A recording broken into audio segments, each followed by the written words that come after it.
Hello everybody, welcome back to my channel. If you are new here, my name is Pooja and I make random videos about life, about movies and TV, or anything I really feel like talking about, honestly. If that interests you, maybe consider subscribing. Definitely leave a comment below if you're interested. I figured that I would make a video on something that I struggled with quite a bit during quarantine and didn't really even think that I needed. So I wanted to talk more about that, more about what I do with regards to this, and share my tips and tricks with you on how you can get to that point where I'm at now.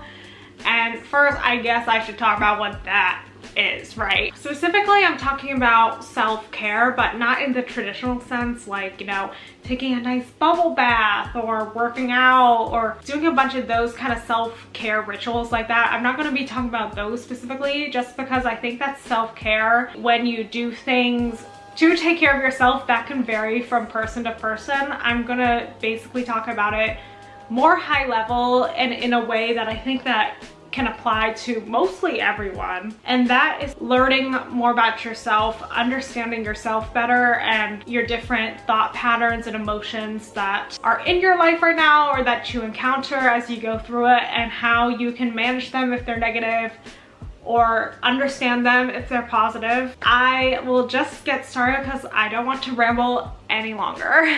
If you are going to take anything from this video, take this. Make sure that you let yourself and give your time to process any emotions, thoughts that you are feeling or thinking at that given moment in time. This is something that I've really struggled with. I've always really conditioned myself to repress my emotions instead of letting myself feel those things.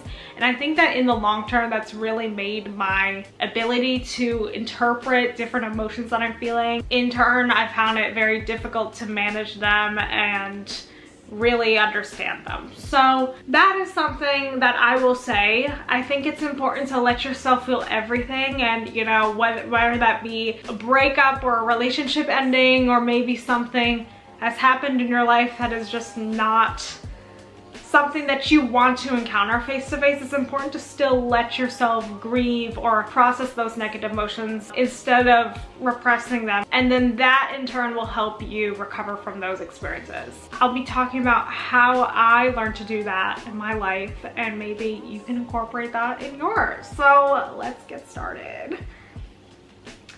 So I think I mentioned this quite a bit on my channel. I kind of was going through this very like on and off again existential crisis. I genuinely had an identity crisis also, which was in conjunction with that. I think like for the majority of last year and even the beginning of this year, I was just so lost as a person. And so I honestly didn't know really like what to do in my life. And while that's okay, you know, I think that we're all just figuring out life as it comes our way.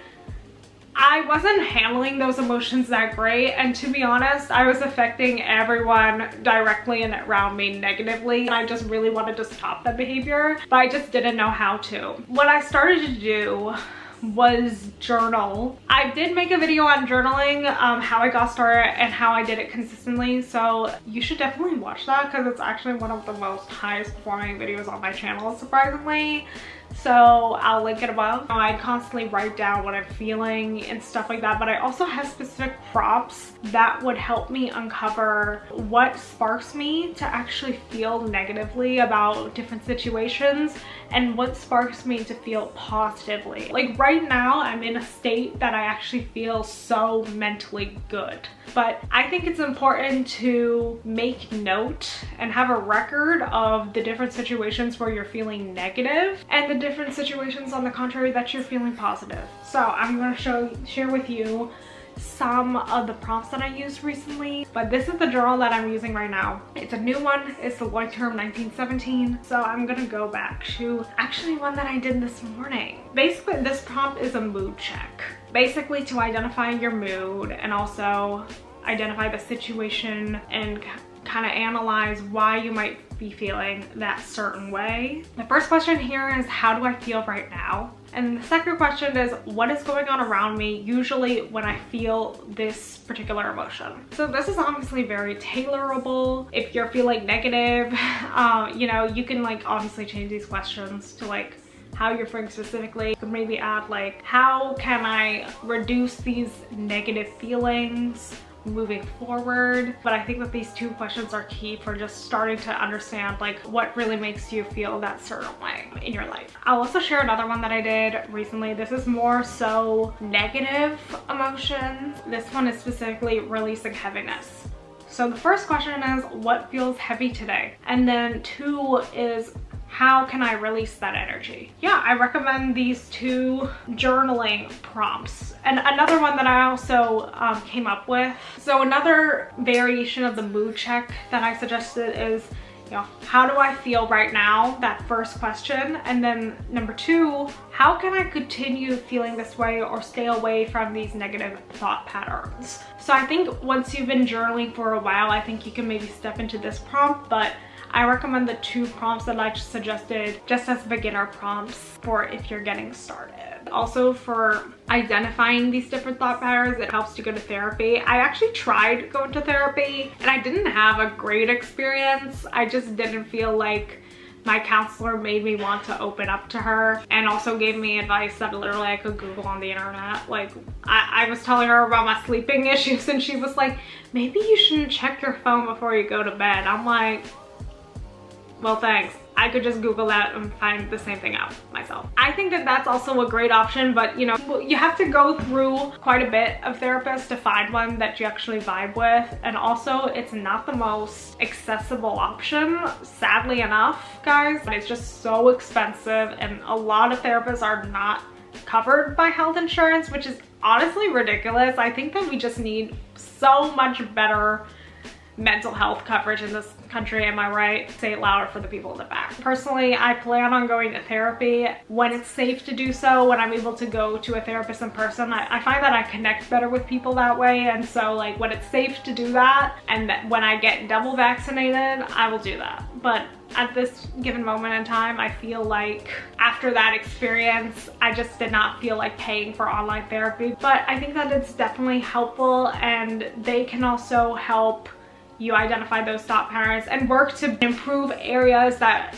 you might be weak in.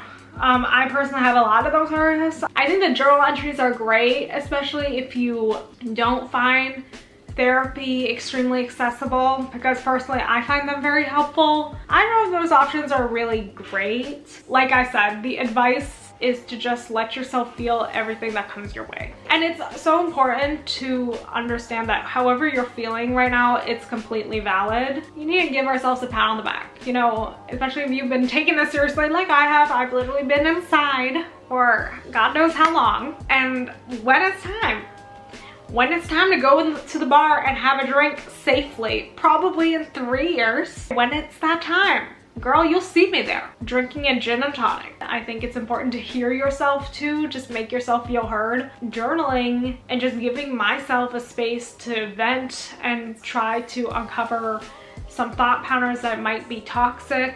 Just like really give my emotions and thoughts a place to be heard by myself, even if it is by myself. I find it very beneficial, and so I think that you could also find it beneficial, and I hope that you guys find that useful. So this is probably gonna be like a very quick video, but I felt like it needed to be said. And like I said, this is not like the typical self-care video that you'll probably encounter, but I think that this is important nonetheless. I hope that this inspires you to do more journaling. Hope you guys have a great rest of the day, and I'll talk to you later. Bye.